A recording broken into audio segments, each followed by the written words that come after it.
Okay. Well, happy Tuesday, everyone. I'm Diana with So What She's 40, and welcome to my channel. I thought I would get on here. Excuse me, guys. I always see my nose ring popping out. It's so annoying. But I thought I'd get on here and kind of talk to you guys about family. Yeah, so for me, I guess the question is what family means to me. And also, I think I wanted to create a topic of family matters.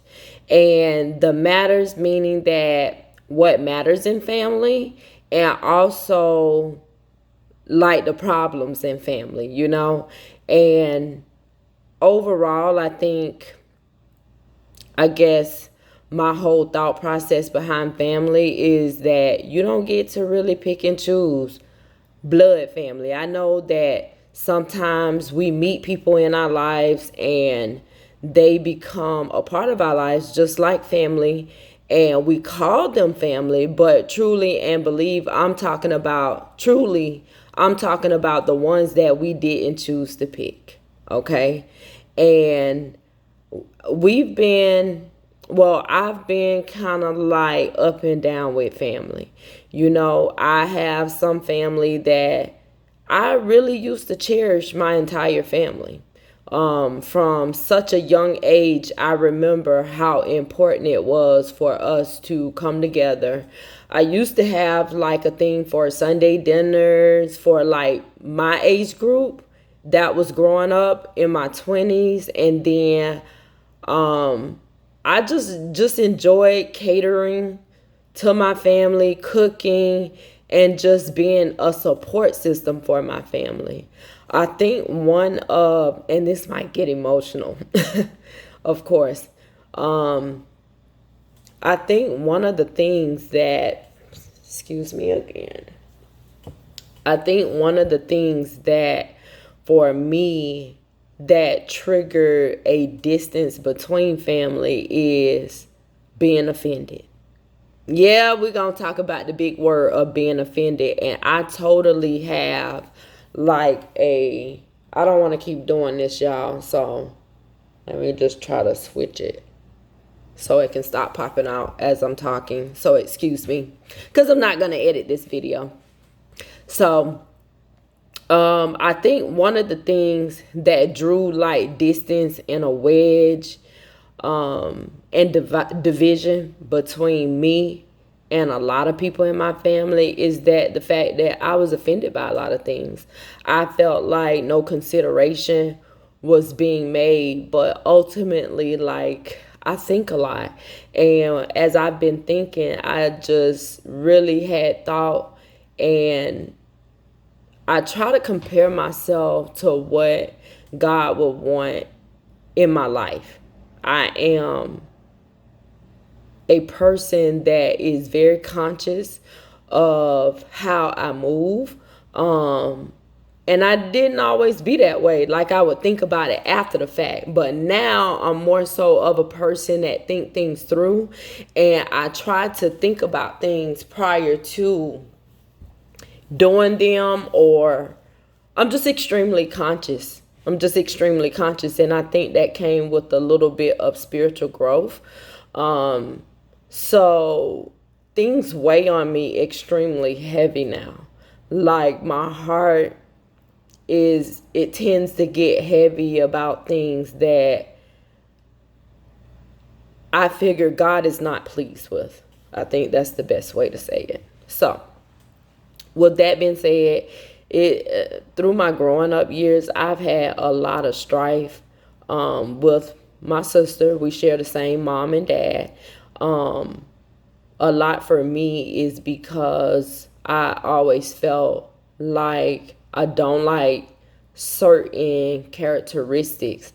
And, instead of me praying a prayer where God change me or help me accept people, I have a hard time accepting people. And I know a lot of people not easily to admit that, but I have like a no tolerance. I've built up a no tolerance when I used to tolerate a whole lot of stuff.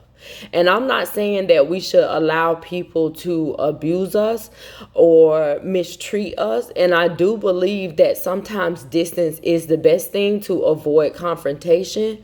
But I also believe that it affects the love that you have for people. And I'm just trying to really move into a place where I can be settled with people and how they are and not really get offended by everything. So that's just my kind of like take on it.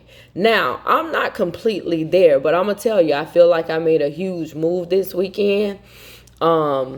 This past weekend, and I'll show you guys some pictures. My sister had a wedding. Now, I wasn't a part of the wedding, but my son was. He was a groomsman. And as everything continued, I debated with myself on what to participate in because I have limits or whatever.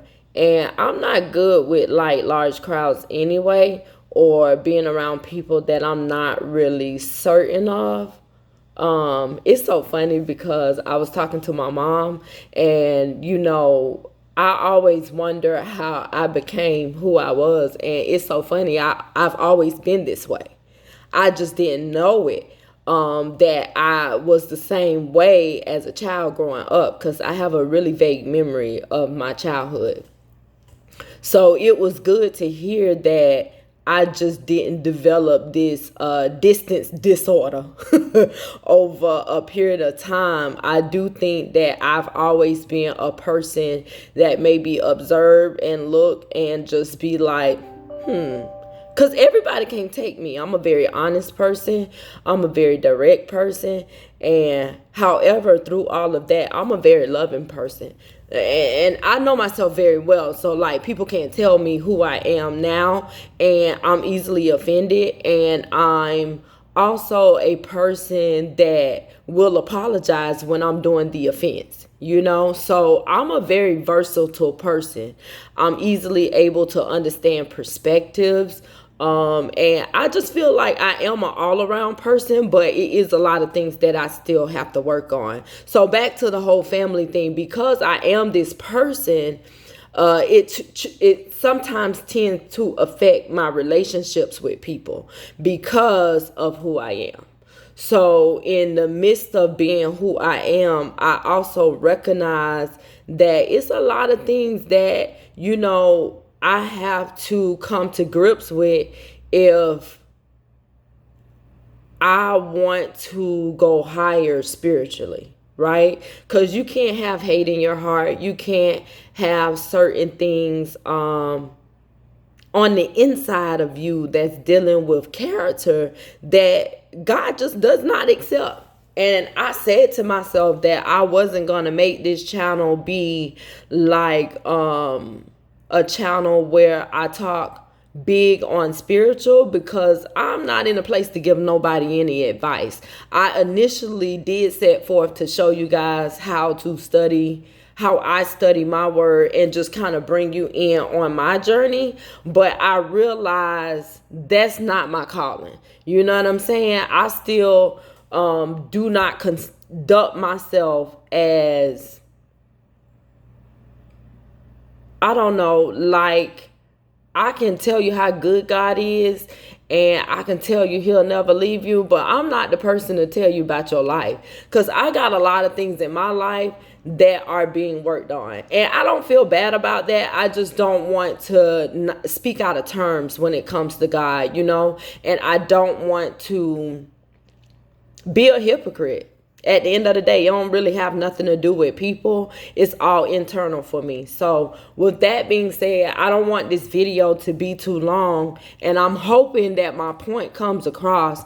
But I said all of that about myself and the things that I recognize within me to let you know that, regardless of how you are, try your best to love your family unconditionally, because unconditional love is not only of God, but that's what we need in our life. And I don't want to cry, so I'm going to pause it.